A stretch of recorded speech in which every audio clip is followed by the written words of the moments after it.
Assalomu alaykum qarindoshlar. Yuqorida Firqat Solih Ahmadjon Osmonning yozmasi qarata bir gaplarni qilibdi. Endi Ahmadjonning yozmalariga va so'zlayotgan so'zlariga men hayron qolaman. Hayron qolaman. Yoki Ahmadjon Osmon endi bak o'qigan bo'lgandan keyin bak chunqur tafakkur qilganlik uchun biz ularning so'zining tekiga yetmasdan tafakkur qilolmasdan bizga shunda olajo'qi bilinamdi. Yoki rost o'zi olajo'qimi shu to'g'riliqmi o'ylashib beqishga to'g'ri keladi-chu. Unda desam Ahmadjon Osmon ranjib qolmasin. Yuqorida albatta o'qigan, bilgan, shuning uchun uning teki biz yetmayotgan bo'lishimiz mumkin deb ta'riflab qo'ydim. Lekin bizning gapimizning bir o'ylash baxsi bo'ladi. Ahmadjon Osmon burun bu dinga e'tiqod qilmaydi ekan, kommunist ekan, Qur'onni e'tirof qilmaydi ekan degan gaplarni anglagandik. Balkim u o'sak so'zlar bo'g'iydi. yoki biz Qur'onga bo'lgan tushunchasi ashunda bo'lg'achqa boshqalar Qur'onni inkor qiladi deydigan bir tushuncha kelib qolgan bo'g'iydi. U taraflarni men kirmayman o taraflarga. Endi Mo'shu bir necha vaqtning yog'i so'zlayotgan so'zlariga shunda qarasam, Qur'onning Alloh tarafidan nozil bo'lgan bir kitob ekanligini e'tirof qildigandek turdi. So'zlaydi-ki, Allohning vahiysi deydi-ki, u Qur'on to'g'riliq o'zining yozgan bir tafsirlari bor ekan. Uningdan keyin qo'pab hamda hozir yana bir so'zma-so'z tarjima qilyapti debmi angladim. Qaysichilik, qanchalik rost, qanchalik yolg'on, uni bilmayman. Men bilmayman. Bu so'zlayotgan so'zlar bakmi chelishangu. Chelishangu. Bir-birisidan ayirib olmak yomon tez. Allah o'zi bilimli o'qishqa o'zi ayirib olamdi, biz ayirolmayotgandik, yana ta'kidlab qo'yay. Endi vahdatul vujud demdi bir narsani deydi-ki, o vahdatul vujud degani asosiyatdan uni tafsirlab kelsa, so'zlab kelsa, mush Alloh yaratgan maxluq mavjudot, maxluqlarning ichida asosiyatdan Alloh bor, ashning ichida deydi-ki. Allah bor deydi ashning ichida. Allah qanday onun ichida bo'ladi desa, bir insonni Alloh yaratgan bo'lgandan keyin insonning qo'lidan bir insondek bir narsani shakllantirish kelmagandan keyin, uning o'xshash bir narsani yaratish kelmagandan keyin, demak Allohning qudrati bor, shundan ichida Alloh o'zi bor deydi-ki. Yoki otninkida, yoki kalininkida, yoki boshqa insondan boshqa jonliqlarning ichidami Alloh bo'ladi debmi qaraydi-ki. Xatolashmasam, shu jonliqlarning ichida Alloh bor. Demak, shu jonliqqa ibodat qilishning o'zimi Allohga ibodat qilganlik deb qaraydi-ki.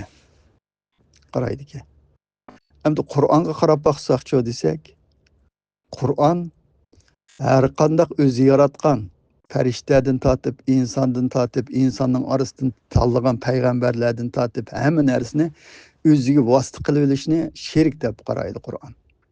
Sherik deb qaraydi. Bu butunlayla sherikning ichiga kiritadigan narsa. Falonchining ichida Xudo bor desa, o'sha odamni ulug'lab ashning keyindan kessa, ana ichida u Xudo bor deb. Burunmi tarixda o'tabdi-ki, mening ichimda Xudo bor deb. Endi menga o'xshash bir insonni Alloh yaratmagandan keyin Alloh mening ichimda bor desa,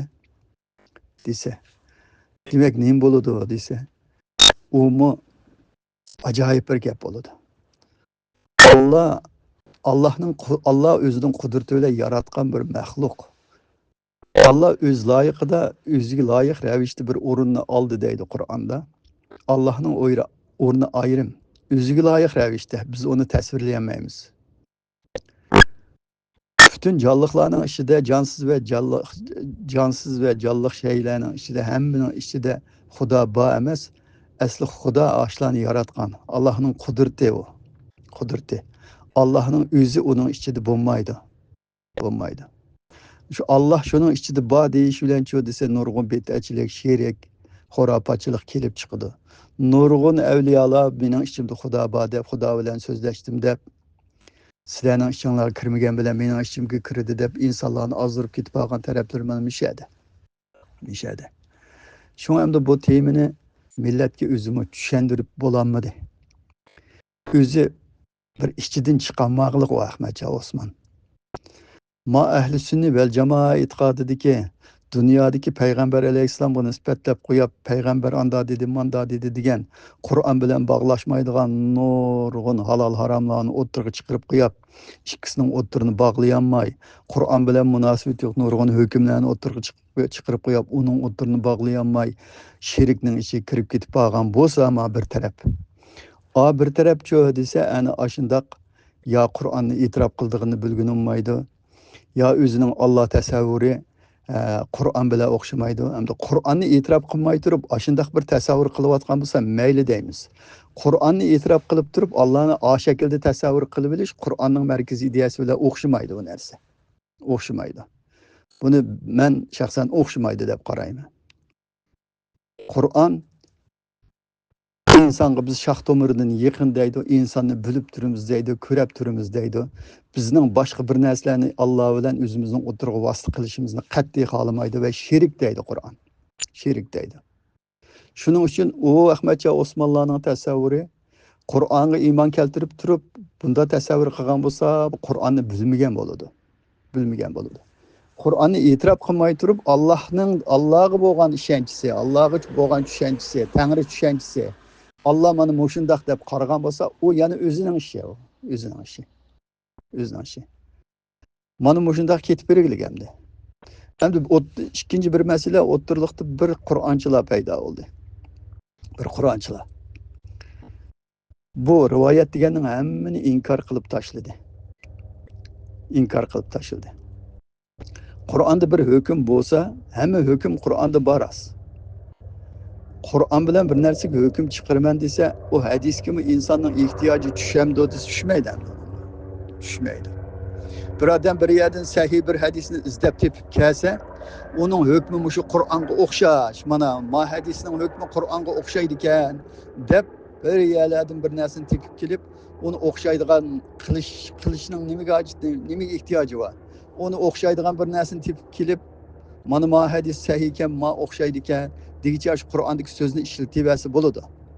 Bo'ladi. Endi biroq Payg'ambar alayhisalom 23 yil jarayonida gap qildimi, gap qildi. Qur'onni yetkazish jarayonida xuddi biz gap qilayotganda gap qildimi, gap qildi. Uning so'zi Payg'ambar alayhisalomning so'zini biroqli supurib tashlash qat'iy bo'lmaydi. Payg'ambar alayhisalom albatta gap qilgan. Qur'onga uyg'un gap qilgan. Qur'onga zid gap qilgan emas. Qur'onga zid gap qilsa, u payg'ambar bo'lolmaydi. Payg'ambar bo'lolmaydi. Payg'ambarlarning Allohning va'yisiga zid gap qilishi mumkin emas. Kimersiki Allohning va'yisiga zid gap qiladi va Alloh bilan o'xshash hukm berdi desa mushrik bo'ladi u odam. Allohning diniga shirik keltirgan, diniga shirik keltirdi. Allohga shirik keltirgan bo'ladi, dindan chiqadi. Bu mana shunga o'xshash bir turkum odamlar motarabda bor. Motarabda bor. Bu hadisni inkor qildik. O hech nimasi ishlatmaymiz, olmaymiz, davatgan bir turkum odamlar cho desa, asta mengib kelib, Qur'ondagi ba'zi halol haromlarni yo'q chiqarib, Qur'ondagi ba'zi ibodatlarni yo'q chiqarib, zodi ajoyib ilgirlab ketdi. Bedishakning tarixiy oldiga jugrab o'tib ketgandek o'tib ketdi endi ular. O'tib ketdi. Endi bugun kun kelganda nima bo'ladi desa, o'zining payg'ambarini izlaydigan chog'da Arabning rivoyatlarining hammani supurib tashlaydigan insonlar, endi o'zining payg'ambarini izlab O'g'izxonni payg'ambar qilamiz deb toza jazmiyat turg'izayli deb turayotgan vaqtda nimaga ehtiyoji chiqib qolyotdi desa, Arabning rivoyatlaridan afsona bir rivoyatlarni o'tirg'a chiqib, O'g'izxonni isbotlashga ehtiyoji chiqib qolyotdi. Ya sening og'zingdan chiqqanni quloqing tuyamdi. Arabnikini süpürüp taşıdın. Boldumu şu Kur'an yetidi dedin. Endi o'zingning payg'ambarini izlaydigan chog'da izdima emas, izda. Allah har qanday bir qavmga biz payg'ambar avatmay turib, ogohlantirmay turib, buni hala qilmadik degan shu oyatdan payg'ambarlarning kelganligi hamma millatga u ko'rinarlik aniq u. İzdime emas, izde. Onu izleş jarayonida rivoyatlar orqali isbotlashga urinma. Rivoyatni inkor qilayotgan bo'lgandan rivoyatlar orqali isbotlashga urinma.